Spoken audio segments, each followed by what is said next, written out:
mars 2025 en présence de son Altesse, l'émir du Qatar, Sheikh Tamim bin Hamad Al Thani, son Excellence, le président de la République démocratique du Congo, le président Félix Antoine Tshisekedi Tshilombo et son Excellence, le président de la République du Rwanda, le président Paul Kagame.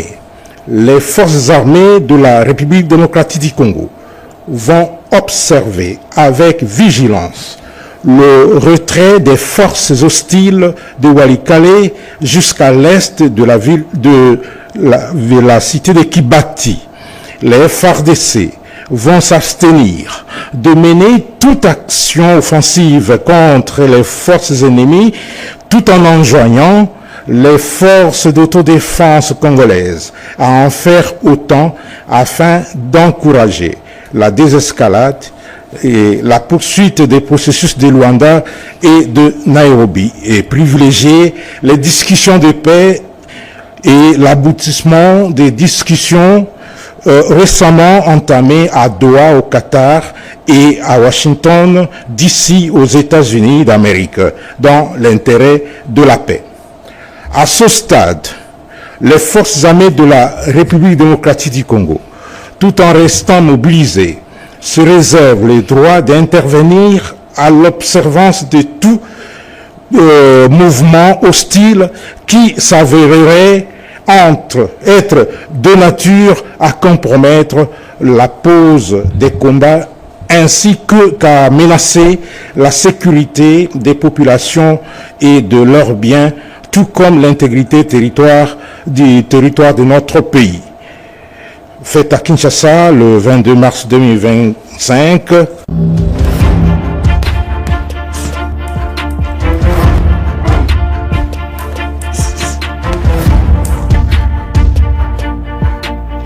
Téléspectateurs, parce que nous sommes en direct sur la RTNC, vous qui nous suivez en direct dans le monde grâce à la RTNC, au nom du Conseil national des matières de sécurité et du conseiller spécial lui-même, nous vous souhaitons la bienvenue dans ce salon mythique, le salon Congo de l'hôtel Pullman Kinshasa, à l'occasion du lancement officiel des consultations politiques initiées par son Excellence, Monsieur le Président de la République, chef de l'État garant de la Nation, Monsieur Félix Antoine Tshisekedi Tshilombo, et confié au professeur docteur Désiré Cachemire et Béran Kolongele, son conseil spécial en matière de sécurité, ici représenté par son directeur de cabinet. Il s'agit dans un premier temps d'une annonce générale et générique sur la compréhension du bien fondé des dites consultations et de l'organisation qu'il faut leur donner. Et dans un second, 2 ou 3 prises de parole de la presse pour un éclairage éventuel. Bien entendu, nous nous retrouverons à la fin pour des modalités pratiques. Mesdames et messieurs, bonsoir et très heureuse de vous retrouver à travers cette grande édition d'informations sur la chaîne nationale. C'est parti pour une demi-heure d'actualité. François Baloumoni, c'est lui comme chaque vendredi, la tradition a été respectée. Hier, au gouvernement, les membres de l'exécutif national se sont réunis autour du chef de l'État. L'accès a été mis sur la situation sécuritaire du pays. On suit le compte-rendu avec le porte-parole du gouvernement. La communication du président de la République lue par la première ministre chef du gouvernement a porté sur un seul point, à savoir du respect de la suspension des exportations et des mesures réglementaires d'encadrement de la commercialisation du cobalt et d'assainissement de sa chaîne d'approvisionnement. Le président de la République a rappelé que le 22 février 2025, après une évaluation approfondie du marché du cobalt, dont notre pays est l'un des principaux producteurs, l'autorité des régulations et des contrôles de marché des substances minérales stratégiques ARECOMS a annoncé une série de mesures visant à rétablir l'ordre et à garantir une gestion optimale de cette ressource stratégique. Parmi ces mesures figurent la suspension temporaire des exportations de cobalt en provenance de la République démocratique du Congo, une décision essentielle pour mettre un terme à la commercialisation anarchique et préserver les intérêts économiques nationaux. Cette mesure figure parmi tant d'autres déjà évoquées lors de la 35e réunion ordinaire du Conseil des ministres du 14 mars 2025 traduisent la volonté du gouvernement de restaurer l'intégrité et la souveraineté de notre secteur minier. Le président de la République a noté avec satisfaction une amélioration notable des cours du cobalt qui, depuis l'application de la suspension, ont enregistré une hausse de plus de 50%, passant de 21 150 à 33 300 $ américains. Ces niveaux, le plus élevé depuis mai 2023, valident l'approche adoptée par le gouvernement et permet d'envisager à court terme un rétablissement significatif des contributions en revenus de l'État issues de l'exploitation de cette ressource. Plus encore, a-t-il souligné, cette dynamique ouvre la voie à une transformation locale accrue, réduisant notre dépendance aux exportations brutes et favorisant la création d'une chaîne des valeurs à haute valeur ajoutée au sein de notre économie. Campagne nationale congolais Téléma, la chef du gouvernement Judith Suminwa est arrivée aujourd'hui à Kenge dans le Kwango. Après son passage à Kikwit, sur place à Kenge, la première ministre s'est adressée à la population lors d'un grand rassemblement. Chez Mendondo. Biso gouvernement de l'ONU, il faut biso surtout au Téléma. Côté Mayango, Ezal, Yayamo, Yakozala biso surtout mobilisé. Il faut le non, N-O-N, non à l'envahisseur, non à la division de la République démocratique du Congo. N-O-N, non à la basculisation du pays. Bisotorini, RDC, Salabo. Yamwana, Bisotorini, surtout les Tozahao. Celui de l'Église. RDC na la Bolongo, il faut que na bolingo, na biso, entre biso nyonso tout, et puis il faut que la bolingo ya mboka. Bongo toza na besoin ya violence moko te. Olingi bitumba, papa elenge, kota na armée, kende kobunda bitumba na est. Tika civil azala en paix. Bongote. Basi bayebisina. Bilenge ebele ata plus de 300 basi bakotaki po bakende recrutement na armée yango wana na kosenga bobetela bana ya kwango maboko makasi. Formation du gouvernement d'Union nationale, le conseiller et les consultations politiques sont lancées pour ce lundi 24 mars. Le conseil spécial du président de la République en matière de sécurité, le professeur Désiré Cachemire Kolongelé, l'a annoncé à travers son directeur de cabinet dans un point de presse. Patience Boukatoukou. L'ego a été donné ce samedi 22 mars pour le début des consultations politiques annoncées par le président de la République le 22 février dernier. C'est le directeur de cabinet du conseiller spécial en matière de sécurité, Espoir Massamaki, qui a annoncé pour lundi le début de ces consultations. Chef de l'État, Félix Antoine Tshisekedi Tshilombo, a chargé son conseiller spécial en matière de sécurité de conduire les consultations politiques. Celles-ci seront fondées sur le respect d'un certain nombre de principes, notamment la suprématie de la Constitution, l'unité nationale, l'intangibilité des frontières héritées de la colonisation et l'intégrité du territoire national, la souveraineté nationale, le respect des institutions dûment établies et la gouvernance inclusive et participative. Donnant effet à cette promesse du chef de l'État, nous avons l'honneur d'annoncer aujourd'hui. Les consultations démarrent ce lundi 24 mars pour toutes les catégories. Ces consultations politiques vont viser essentiellement 4 catégories d'entités et de personnalités. 1. La majorité parlementaire réunis au sein de l'Union sacrée de la nation. 2. Les partis et les groupements politiques de l'opposition, tant parlementaires qu'extra-parlementaires. 3. La société civile dans toute sa diversité. 4. Les personnalités. Il s'agit de femmes et de hommes qui, en raison de leur expérience et connaissances, de leurs initiatives et actes, ont eu à apporter et ou apportent une contribution significative au rayonnement positif de notre pays. Cette annonce traduit l'ouverture politique du chef de l'État qui veut que tout Congolais participe à la bonne marche de la nation.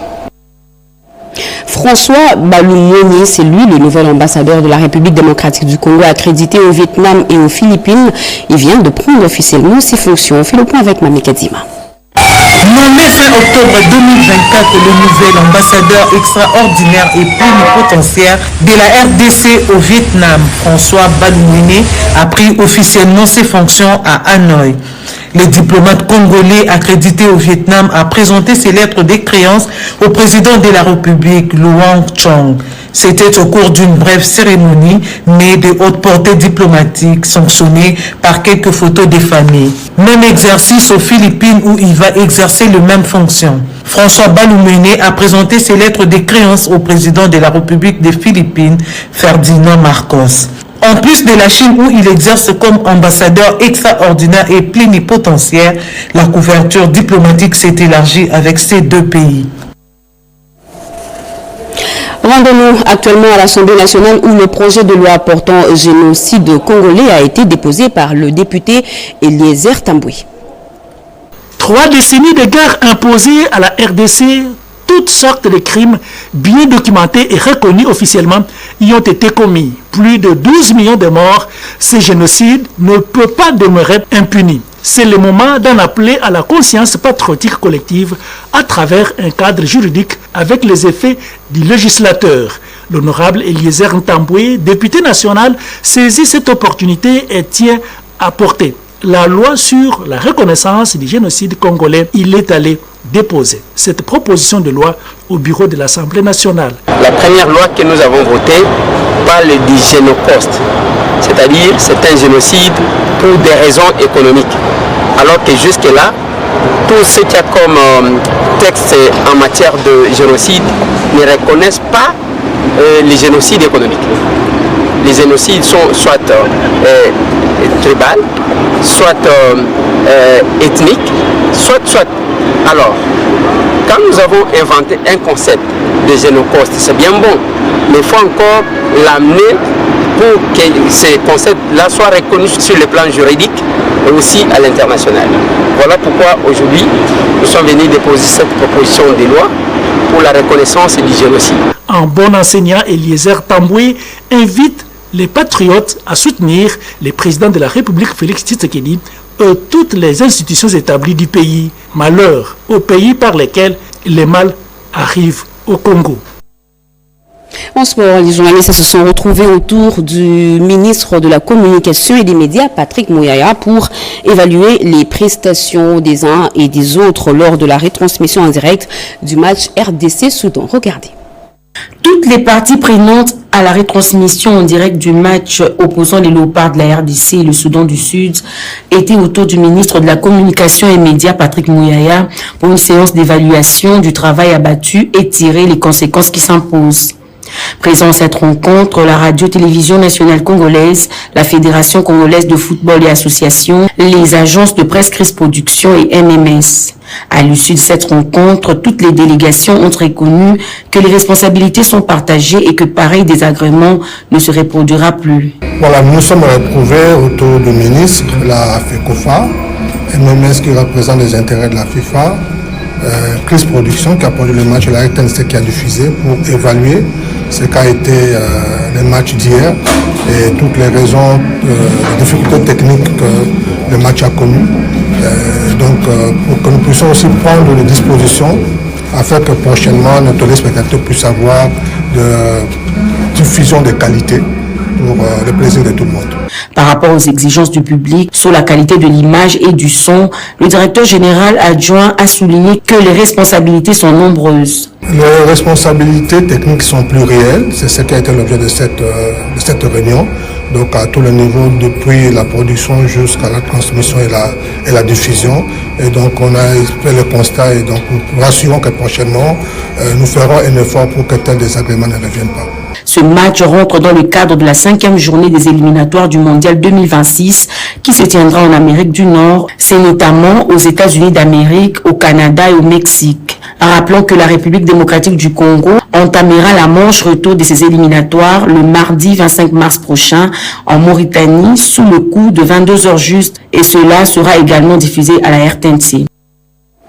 Nous vous l'avions dit à l'entame de ce journal, les jeunes Quinois devront retenir cette date, le 20 mai 2025 au stade Tata Raphaël. Ils sont appelés à un grand rassemblement. L'honorable Jean-Marie Loukoulassi et son G24 les invitent à venir soutenir les efforts du président de la République, Félix-Antoine Tshisekedi Tshilombo, pour le rétablissement de la paix sur l'ensemble du pays, mais aussi intégrer volontairement l'armée et la police pour défendre la patrie. Regardez. La mobilisation générale de soutien au FARDC à Kinshasa va se poursuivre et même s'intensifier, car ses plus grands leaders sont à la manœuvre. Parmi eux, l'honorable Jean-Marie Loukoulassi Massamba, président du G24, qui tout récemment a réussi à mobiliser les jeunes de Kalamou et a obtenu 1500 jeunes recrues des FARDC. Pendant qu'une équipe se trouve présentement dans le Maïndombe, à Kinshasa, au cours d'une réunion stratégique qui vient de tenir avec ses équipes, Jean-Marie Loukoulassi projette une grande mobilisation, cette fois-ci au stade Tata Raphaël.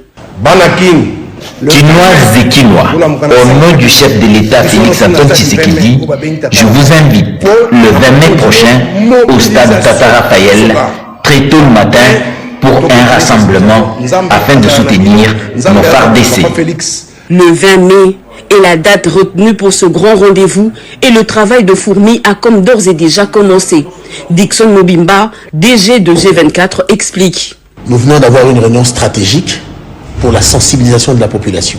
Une réunion dont le premier point a été celui de saluer les résultats des efforts de la diplomatie du chef de l'État. L'appel du président de la République, Félix-Antoine Tshisekedi Tshilombo, à la mobilisation générale est vécu par G24 comme un appel de pied contre l'agression rwandaise.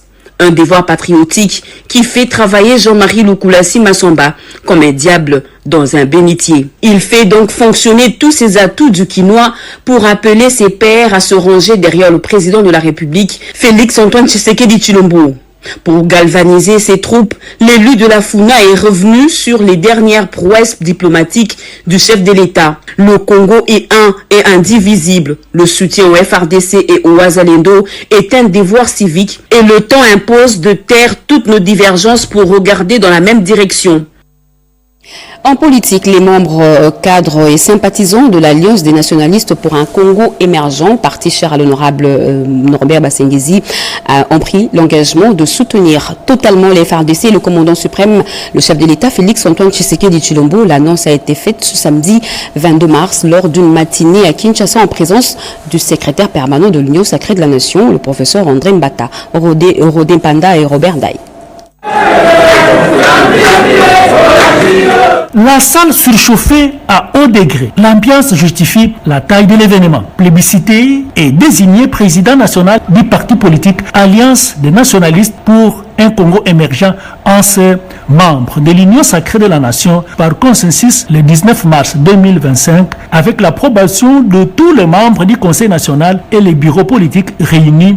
Le sénateur Norbert Basengezi Kantitima a été présenté et investi pour la prise officielle des fonctions au cours du congrès extraordinaire tenu le 22 mars 2025 dans la salle Chaoumba en présence de tous les fédéraux de toutes les provinces de la RDC qui y ont approuvé cette désignation à l'unanimité. Norbert Basengezi Kantitima reçoit cette haute responsabilité du parti avec un programme d'action très riche.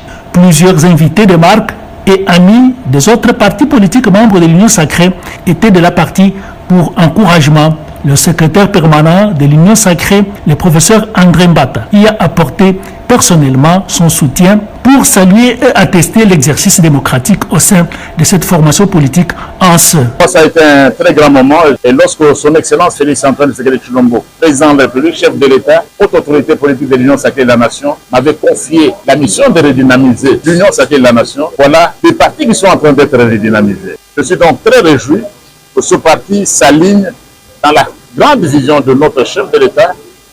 Ce parti est décidément derrière son Excellence Félix Antoine Tshisekedi Tshilombo. Je l'ai appris et je tiens à le féliciter. On a réservé une minute de silence d'abord à mémoire de nos compatriotes qui sont victimes de l'agression de cet État voyou qu'on appelle le Rwanda. Donc, à nos compatriotes qui sont à l'Est et qui ont été représentés, si nous disons, le président de la République, Félix Antoine Tshisekedi Tshilombo, n'abandonnera pas. Avant l'investiture, le président intérimaire de Hans Marungi a eu le privilège de présenter les rapports synthèse du fonctionnement du parti et les activités réalisées en 3 ans d'existence. Restons encore en politique où le secrétaire permanent de l'Union sacrée de la Nation, André Mbata, a exhorté les partis membres qu'ils reconfirment leur appartenance à cette plateforme politique. Et au nom de l'UDPS, le secrétaire Aïe Deo Bizibou a répondu à cette demande agissante, ainsi conformément aux instructions du chef de l'État. Il est au micro de Joël Makela. Le secrétaire permanent de l'Union sacrée, l'honorable Mbata, a lancé un communiqué. Il a signé un communiqué demandant à tous les partis politiques membres de l'Union sacrée de passer ici au siège et que leurs responsables viennent avec un certain nombre de documents, notamment la lettre par laquelle le parti réaffirme son adhésion à l'Union sacrée. Et il fallait aussi déposer les statuts notariés du parti. Et pour les comptes de l'UDPS, voilà, comme secrétaire général ad intérim, je suis venu exactement, donc accompagné par mes collaborateurs pour répondre à cet appel-là. Et c'est ce qu'on vient de faire. Et j'ai vu la liste, elle est vraiment longue. Et comme nous sommes dans le délai qui est fort clos, nous sommes venus en dernier lieu, donc pratiquement, j'ai vu une très longue liste. Beaucoup de partis ont déjà fait le travail. Elle est vivante, elle est bel et bien vivante. Merci. Merci.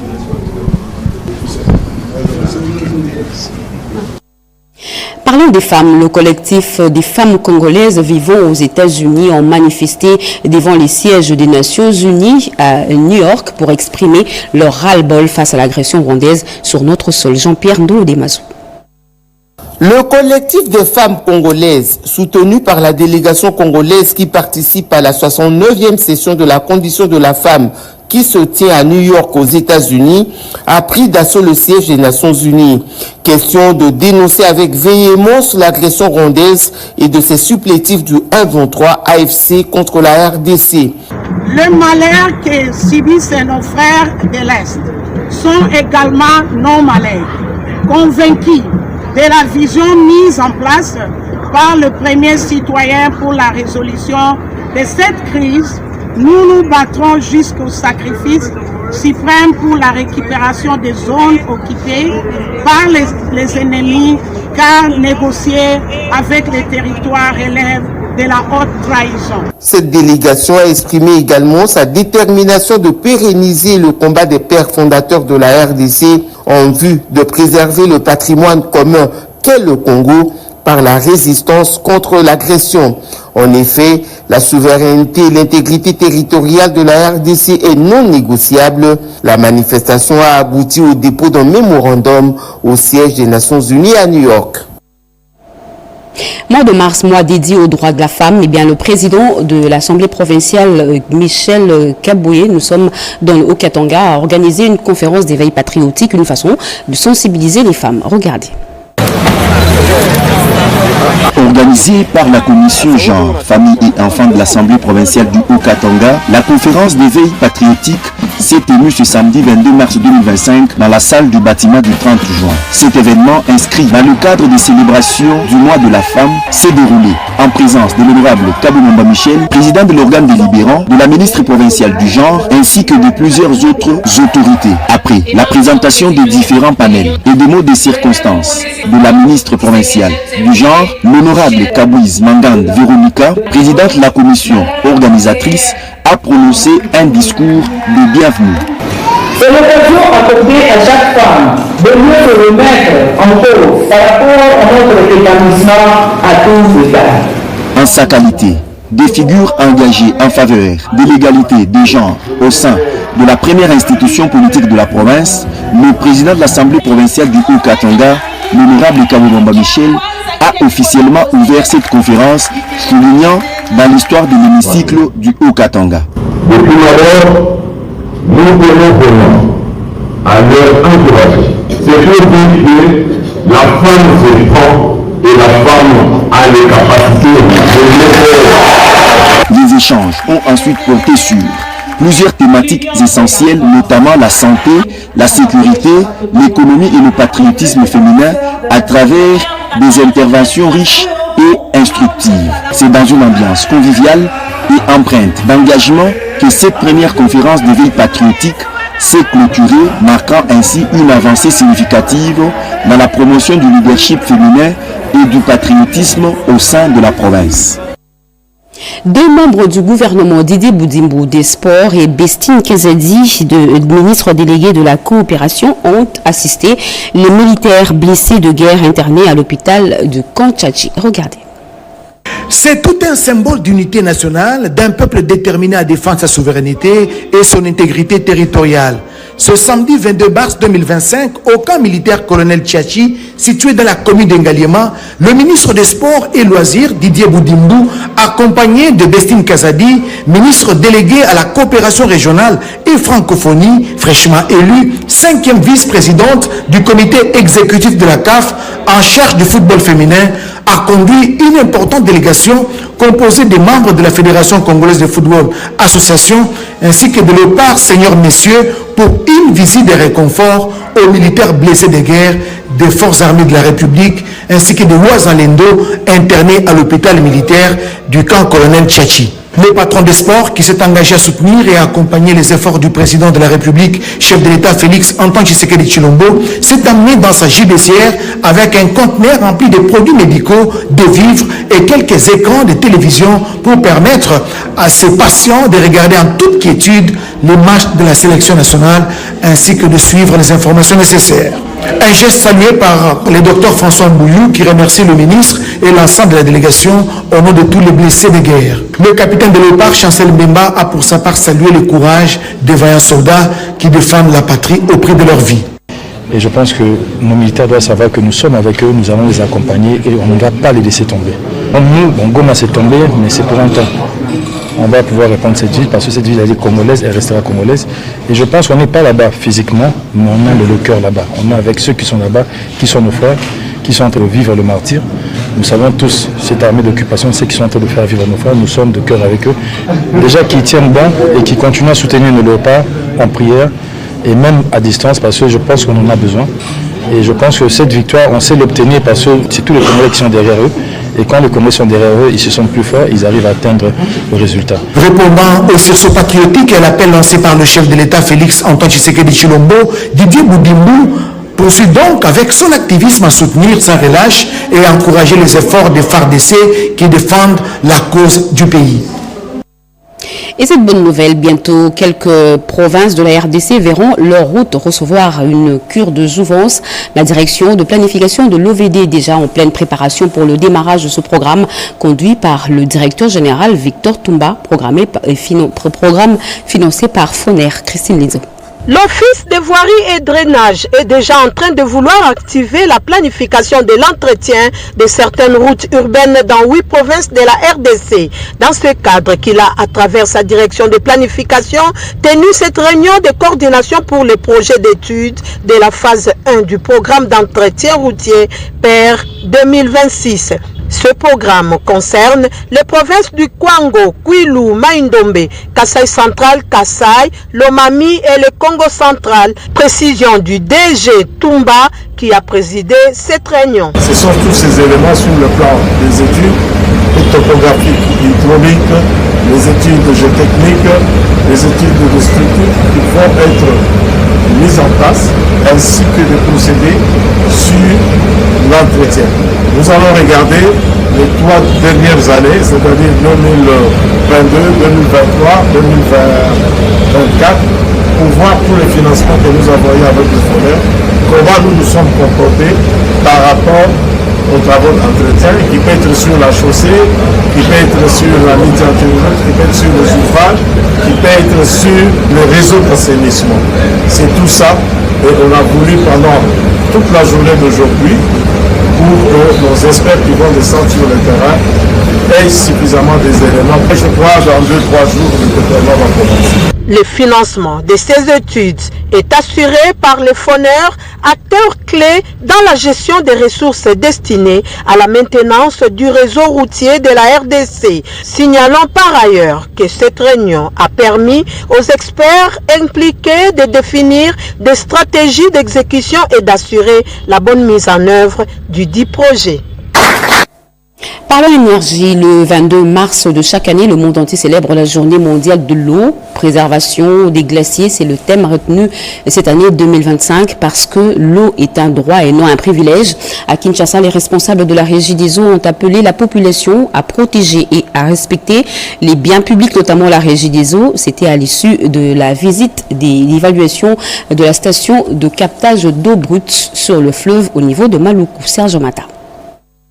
Jusqu'à ces jours, une grande partie de cette carrière d'une importance capitale reste toujours occupée par une entreprise chinoise Sipor SRL et ses partenaires soucieuses de répondre aux attentes de sa clientèle et aux objectifs qui lui sont assignés. Une délégation des responsables de cette entreprise du portefeuille de l'État s'est rendue sur les sites de la sablière de Maluku. La Régie des eaux a tous les documents pour certifier les types de propriété qu'il a sur cette carrière. Il y a eu beaucoup de péripéties en justice avec des gens qui ont tenté de spolier cette carrière, de s'en approprier d'une manière ou d'une autre. Nous nous disons, ce qui appartient à l'État, nous avons l'obligation de protéger. La carrière de Maluku, ce n'est pas pour nous seulement, mais c'est pour la population et les générations futures. Et nous sommes en train de construire des usines, on a besoin de la masse filtrante. Et c'est cette masse filtrante qui nous aide à filtrer l'eau. Lors de cette visite, nos efforts et tentatives d'avoir la version des faits de l'entreprise chinoise Sipor SRL et ses partenaires sont restés malheureusement sans succès. Cap a été ensuite mis à la station de captage et pompage d'eau brute sur les fleuves, tout comme à l'usine de traitement d'eau de Maluku, d'une capacité de production de 4500 mètres cubes d'eau par jour. Il a été question pour ces délégations de s'imprégner des difficultés rencontrées et d'envisager d'autres possibilités. Pour lutter contre la pénurie d'eau potable dans plusieurs quartiers de Maluku, la Régie des ESA compte construire dans les prochains jours une grande usine de traitement d'eau potable dans cette partie de la ville. Après cette étape, la même délégation est allée visiter les terrains disponibilisés par l'Agence des zones économiques spéciales, où est prévue la construction dans les prochains jours par la Régie des ESA d'une grande usine de production de tuyaux et autres accessoires de plomberie. La SNEL spoliée, elle lance un cri d'alarme et appelle les autorités à l'action. Son site de Kingatoko, dans le territoire de Kesangulu, nous sommes dans la province du Congo central, destiné à recevoir un poste, a été transformé en cimetière. Incroyable mais vrai. Edith Chala. Ce sont 10 hectares achetés par SNEL SA en prévision de la construction d'un poste à Kingatoko. L'autorité coutumière et l'administrateur du territoire ont choisi d'installer un cimetière sur les sites. Avec le besoin de Kinshasa en énergie électrique, l'urgence qu'il y a de rendre disponible ce site, la Société nationale d'électricité a dépêché une délégation sur place pour évaluer la situation en tenant compte que sur ces lieux, des études techniques et environnementales ont déjà été menées. Le gouverneur de la province du Congo central, Grace Bilolo, est vivement interpellé ici à Kasangulu pour une réponse efficace à cette problématique. Mais on se rend compte que sur le site, d'abord, à l'endroit où le poste était destiné à être construit, le pylône là est envahi par des tombes. Là maintenant, comme ils ont envahi les pylônes, maintenant ils suivent la ligne. Alors qu'ils devaient respecter 25 mètres de servitude de part et d'autre. Après ici, nous irons voir le gouverneur du Congo central. Pour désaffecter un cimetière, il faut attendre 50 ans après le dernier corps enseveli. La SNEL doit délocaliser son site, mais qui financera les nouvelles études? La question reste sans réponse. Luano City, c'est un projet ambitieux de construction des maisons d'habitation modernes qui se réalise à Lubumbashi. Et bien, tous les actionnaires se sont réunis en assemblée générale, question de faire le point et de fixer les nouvelles perspectives. Edith Chala. Il s'est tenu mardi 18 mars 2025 l'Assemblée générale annuelle de l'Association des propriétaires de Luano City, basée à Lubumbashi dans le Haut-Katanga. Dirigé par le président du conseil d'administration, l'honorable Jetro Mouyombi, plusieurs points étaient inscrits à l'ordre du jour. tous concourant au bien-être de celles et ceux qui ont choisi Luano City comme leur lieu de vie et d'activité. C'est-à-dire tous ceux-là qui ont choisi ce site de Luano City pour y habiter, pour y passer leurs activités, pouvaient se réunir pour évaluer l'investissement qui vient de Luano Grande Propriété, dont Personas est bailleur de fonds avec la société Luano Grande Propriété qui développe ce site de Luano. L'investissement immobilier, un domaine qui assure le développement d'une société, d'où l'appel du président du conseil d'administration de cette association, l'honorable Gétro Mouyambichimbo. Tous les autres pays se sont développés à travers les sociétés immobilières. Si vous allez à Dubaï, vous en trouvez autant de sociétés immobilières qui vous sollicitent pour acheter, pour louer, ainsi de suite. De l'espace, il y en a encore à Luano City. La confirmation a été donnée sur place. Le site de Luano, qui est un site stratégiquement placé et qui ferait bonne affaire pour ceux qui veulent investir parce qu'il y a encore de l'espace. Mais bien sûr, il y a beaucoup de choses déjà faites. Ceux qui ont les moyens, qui veulent rejoindre la famille Luano Grande Propriété, ils sont le bienvenu. La qualité et la confiance pour le mieux vivre. Bienvenue donc à Luano City. Air Congo met un accent particulier sur le service à bord. 29 hôtesses de l'air ont été formées à Addis Abeba. Elles sont revenues au pays pour mettre en pratique les enseignements reçus. La cérémonie de leur accueil a eu lieu jeudi dernier en présence de toute la hiérarchie de Air Congo. Regardez. Elles sont 29 Congolaises et viennent de terminer à Addis Abeba en Éthiopie leur formation d'hôtesse de l'air. Air Congo est résolument engagé dans la dynamique de transfert des compétences convenue dans le contrat Ethiopian Airlines, gouvernement congolais. Une compagnie aérienne qui veut proposer un service à bord de qualité.